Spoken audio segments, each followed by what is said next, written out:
princess! Uy, Biba! Princess, may sasabihin ako. Mahabang kwento. Mahabang kwento. At ano yun? Bebang. Ako kasi, si nanay, ako lang gusto dito sa bahay. Tapos, iniwan niya ako at binigay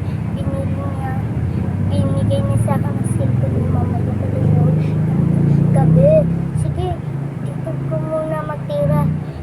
Princess, sige po, tara na. Tara na.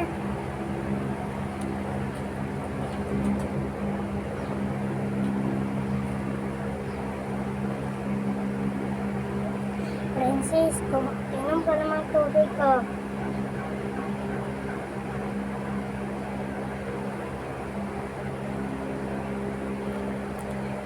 Tapos na, okay.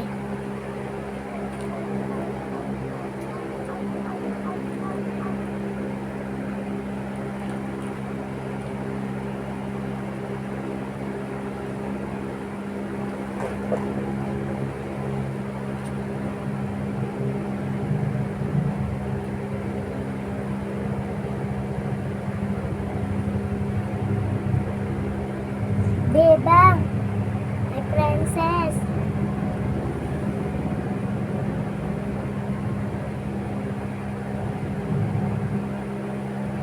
Ano yun, Iska? Maglaro sana tayo. Ayaw kami lumabas, sabi ni Bebang.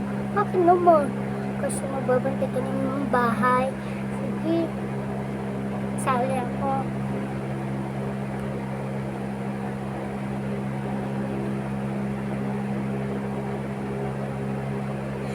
Bibang, tutulong daw si Princess.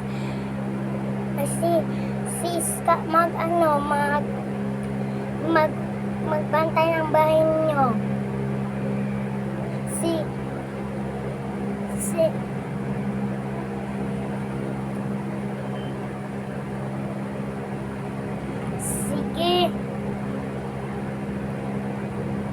Sige.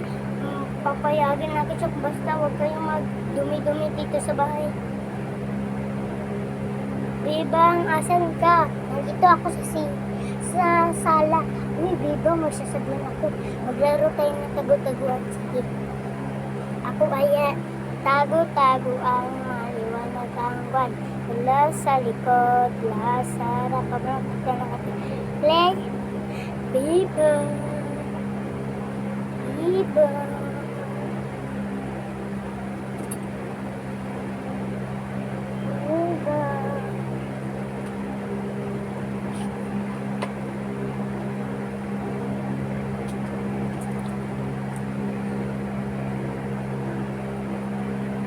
Huli ka, princess!